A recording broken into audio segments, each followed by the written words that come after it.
You already know this story. Grumpy old miser, 3 ghosts, giant turkey, Tiny Tim saying, "God bless us, everyone." It's the ultimate heartwarming Christmas redemption tale. Proof that even the worst person can change if they just open their heart. But when you actually read the 1843 text the way Dickens framed it, it doesn't land like a cozy sermon. It lands like a ghost story. Because that's literally what Dickens called it, a Christmas carol in prose, being a ghost story of Christmas. And here's the uncomfortable question the story raises if you take that seriously. Did Scrooge actually transform, or did he just comply? Because early on, Dickens has Scrooge say something absolutely chilling. When charity collectors ask for help, he sneers, "Are there no prisons and the union workhouses?" And when they tell him many would rather die than go there, he replies that they should go ahead and decrease the surplus population.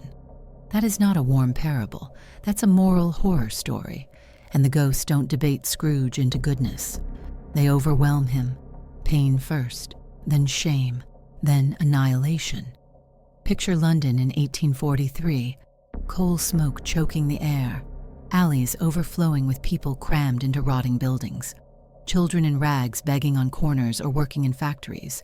This is industrial revolution poverty. And the government's answer was the Poor Law Amendment Act of 1834, pushing the destitute into workhouses designed to be deliberately harsh to discourage poor people from seeking help. Dickens had read child labor reports. He'd visited schools for poor children. He was furious. He considered writing a political pamphlet, but decided on something that would hit harder, a supernatural Christmas tale aimed straight at the conscience of the comfortable middle class. He wrote fast in late 1843. The book was published on December 19th, and all 6,000 copies of the first printing sold out by Christmas Eve. This wasn't meant to be a cozy bedtime story. It was a sledgehammer. And that's why the ghosts aren't cute. They're instruments. Everyone knows Scrooge as the villain. A squeezing, wrenching, grasping, scraping, clutching, covetous old sinner. But Dickens doesn't write him as a cartoon. He shows us a man built out of fear, the ghost of Christmas. Past shows where it comes from. We see a lonely boy left at school over Christmas while other children go home, reading alone in an empty building. We see his sister Fan, a brief flash of warmth, who dies young, leaving behind nephew Fred, whom Scrooge now rejects every year. We see his fiancée Belle break off their engagement because a golden idol has replaced her in his heart. She tells him his fear of poverty has destroyed his capacity to love. So yes, Scrooge is cruel, but he's also defended. His personality is armor against poverty, against abandonment, against needing anyone. And that armor makes him vulnerable to one thing, a larger terror that can override the first. That's when the haunting begins. Scrooge sits alone in his dark house. The door knocker shifts into Marley's dead face. Chains drag up the stairs. His former business partner appears, wrapped in a chain made of cash boxes, keys, padlocks, ledgers, deeds, and heavy purses wrought in steel. Marley doesn't offer a gentle lesson. He offers an image of forever. I wear the chain I forged in life, and no space of regret can make amends for one life's opportunity misused. This is the first move, not teaching. Threat. Then the first spirit arrives, part child, part ancient, with a flame burning from its head. Scrooge actually tries to push a cap over the flame, literally attempting to snuff out awareness. And the ghost drags him through his past. The empty schoolroom at Christmas. Fezziwig's party, showing what a humane employer looks like. Belle leaving. And finally, Scrooge watching through a window as Belle enjoys a happy family. the life he could have had. Each vision forces him to touch the grief and regret he's spent decades burying. He begs the spirit to stop. The text makes clear this is distressing. Less gentle reflection and more exposure. His defenses crack, and once they crack, the story escalates. The second spirit is a giant in green robes, surrounded by food, jolly on the surface but with an edge. He takes Scrooge to the Cratchit home. Cramped quarters, thin goose, small pudding, but genuine affection. Tiny Tim says, "God bless us, everyone," and the spirit hints that the boy will die if nothing changes.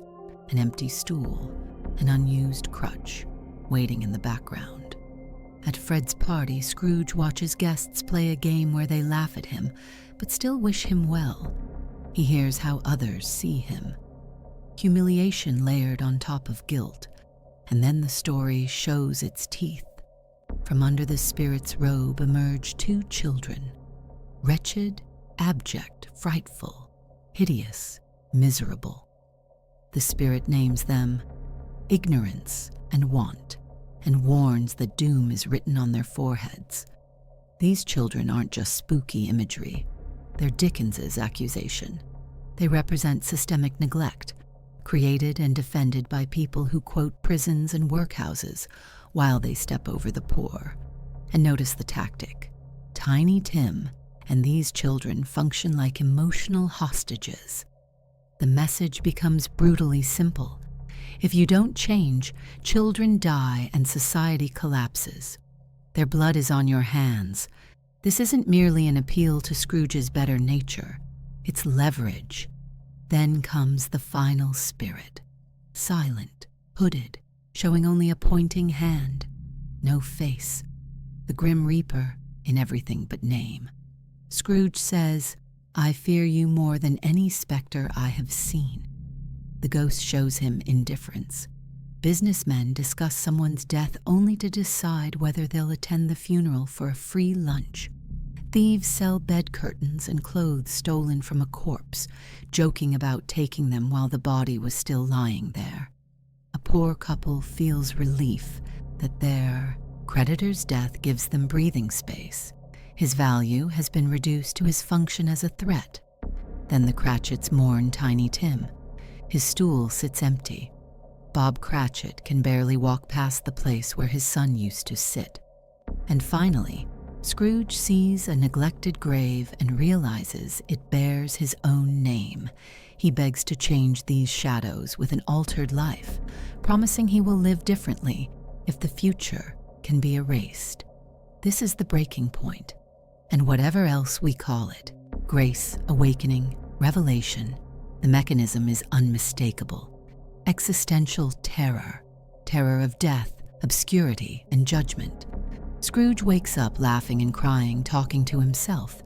He says he feels light as a feather, happy as an angel, merry as a schoolboy, giddy as a drunken man. That swing matters. It reads like shock relief, like a nervous system snapping from horror into euphoric discharge. He buys the prize turkey for the Cratchits anonymously. He gives a large donation to the charity collectors. He attends Fred's party and reconciles with his family. And the narrator tells us he becomes as good a friend, as good a master, and as good a man as the good old city knew, keeping Christmas well for the rest of his days. To be fair, Dickens clearly wants us to believe the change lasts. Victorian moral storytelling often treats fear, memento mori, as a legitimate engine of reform. But here's the tension in the text. What we see is one day of changed behavior.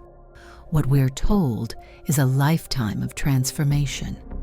From a modern psychological perspective, that looks less like slowly matured moral growth and more like a trauma-driven overcorrection. A man performing goodness, because the alternative has been painted as eternal torment. If someone holds a gun to your head and you start acting nice, no one calls that redemption. That's survival. And notice what doesn't change when the story ends. The workhouses are still there. The poor laws are still in effect. Systemic poverty hasn't moved an inch. Dickens gives us charity, not revolution. One rich man becomes kinder. The machine keeps running. Some scholars argue the novella comforts the middle class by suggesting they can fix everything with seasonal generosity, without challenging the political system that created ignorance and want in the first place. Scrooge's salvation doesn't save society. It saves Scrooge from fear, and that's the darker meaning. The traditional reading says Scrooge is redeemed. The ghosts are instruments of divine mercy, and Tiny Tim's survival proves grace exists. But read closely, and you can also see something else. 3 spirits use pain, shame, emotional blackmail, and existential horror to force a psychologically defended man into a new set of behaviors. He may become good, but the story's method is coercion. Scrooge wasn't saved, he was broken, and Dickens gives us one day to prove the change stuck. One Christmas morning where a terrified man performs goodness, like his afterlife depends on it, because he has been told it does. That isn't a miracle. It's compliance with a Christmas bow, and we still do this. We shame people into better behavior. We threaten them with social destruction, the risk of being cast out. We call it accountability, but sometimes it's just fear wearing a moral costume. When someone changes because they're genuinely moved, that's growth. When someone changes because they're terrified of what happens if they don't, that's compliance. A Christmas Carol isn't only a story about one man becoming kinder. It's a story about how far we're willing to go to frighten people into being good, and what it costs when we mistake terror for transformation.